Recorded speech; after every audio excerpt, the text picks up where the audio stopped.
Boom, and I'm live. Hi, everybody. I'm Tete Kofi. My friends call me Ted. And this is a post about why Africans must generate their own content. And right from the get go, I asked myself, why is it always me that gets the short straw and has to say the uncomfortable truths that everybody pretends doesn't exist, like the elephant standing massively in the corner of the room? But this is one of those issues, yet again. Must be something to do with my past life, maybe the karma I created or whatever. But I complain not, because what I'm saying is very important. And what I'm saying will shape the future of the lives that you and I both lead. Now, there are 5 points I want to make. They are basically that foreign media, the media that we imbibe and engage with, has an agenda. Point number 2, it creates a certain world narrative. Point number 3, it blanks and delegitimizes other narratives. Point number 4, it is fabulously wealthy. It's incredibly resource rich. And point number 5, the kicker is that it's maintained in its pole position by your engagement. And I'm arguing here in this post that it's time for Africans to create their own content, get their own engagement, and get their own legitimization. It's a long word, so many syllables. Anyway, there we are. So, first point, foreign media has an agenda. People see the world as they're told it is. And the media, which is mostly driven out of the West, coming out of the West, has told the entire world, not just the people in the West, the entire world, a certain narrative of the history of the world and the way the world works. This narrative has been used to legitimate and support our medical philosophies, our scientific philosophies, our political philosophies, our economic philosophies, with massive impacts for the whole of the world. But those narratives are very much written and driven in the interest of the people of the West. Secondly, foreign media has no time for other narratives. In fact, foreign media will contradict other narratives such that you would think that what they say is the one and only truth about the nature of life and the universe as you and I, as genus Homo sapiens, know them to be. Of course, as a consequence, it has cornered the market and has become amazingly resource rich, because the more eyeballs foreign media garners, the more it attracts advertising revenue, the more it attracts advertising revenue and support, the bigger it gets. The bigger it gets, the more staff it can hire, the better technology it can use, the more sophisticated its editing capabilities and so on are, the more and the deeper the content that it can generate. It can bring on board experts and so on to really kind of analyze the information that you want to be analyzed by the media that you imbibe. And so it becomes a self-fulfilling prophecy that because of your eyeballs, foreign media becomes ever more powerful and ever more skewed in the way it relates its viewpoint on the world.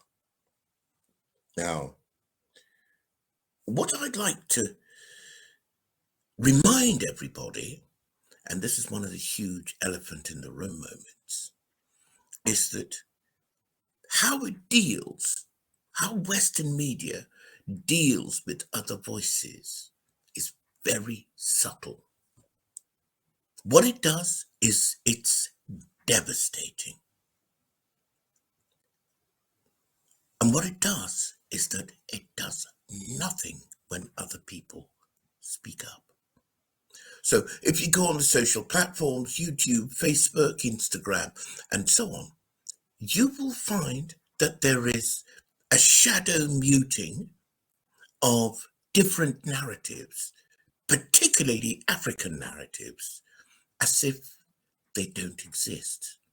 And again, by the reverse snowball effect, people think that those points of view don't exist. So that when people like me rock up and present those views, even my own constituency believes that, well, this is not a voice to be listened to. Why? Because it's just been conditioned to take instructions, take content, and pay attention to foreign or, at any rate, non-African media. So it's actually quite disheartening, because you will find that the only African voices which are raised are those which are conveniently raised for the Western and foreign powers. You will find that the people who are kind of raised up are almost presented as the controlled opposition. It was Joe Stalin, Russian leader, who came up with the idea of controlled opposition. He said that there is absolutely no problem whatsoever with having an opposing voice so long as I control it. And often you will find that the advocates for a different and alternative narrative are presented in such a way that they're either so stereotyped, one, two, so urban, mean, and moody, three, so non-nuanced that, again, this helps the reverse snowball effect of actually at first exciting people because they think, oh, there's somebody who's speaking from my point of view. But then after a while, they realize that the person has been created as a caricature, which in a self-fulfilling way undermines them and makes them less important, less relevant, and less listenable to. So ultimately, the question of engagement, the question of rather of legitimization, is driven entirely by the matter of engagement. I'll tell you. Today's the 23rd of September, 2002. Arguably the greatest African of modern times, Kwame Nkrumah, the first president of Ghana, was born on the 21st of September in 1909. That was 113 years ago. Kwame was talking about the African personality. One of his nicknames was Kwame Nkrumah Showboy. He spoke with a flagrancy and a naturalness and an authenticity that anybody who listened to him just got his message. Years later, there have been others, like Bantu Stephen Biko, a person who I admire enormously.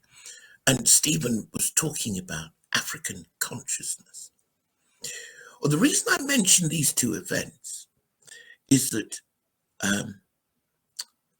there comes a point where you have to factor in the fact that the mindsets of many African listeners have actually been curated and skewed to believe that what other African people say is less important than what Europeans say. Put another way, something isn't truly great unless Europeans endorse and validate it. What does that imply? What it implies is that people of African origin are nobody until they're validated by people from Europe. Isn't that an absolute catastrophe? And doesn't that mean that actually Africans will always live in and for the interest of foreign powers, but never validating themselves? Which is another reason that I come to the basic purpose of this post, to say that Africans must now generate their own content. Whether it's in the truther community, whether it's in the modern drive towards for humanity to free itself of the control of the elite few who clearly seek to dominate mankind. Whether it's part of that conversation, we are at a place where actually I don't believe the 7 billion people, 7+ billion people can be completely controlled forever by a few thousand regressive elites. But we are at a place where even the elites will be seen off, and we will still revert back to a racist narrative and a racist view of the world. This is something that's so important. If we spend our time liberating mankind, Kwame Nkrumah said that the liberation of Ghana is meaningless without the liberation of Africa. I would say the liberation of mankind is meaningless without the liberation of Africans and their minds. And so I'll keep it short. I'll end it here. If you see African content and you are unable to engage with it, then you must ask yourself why.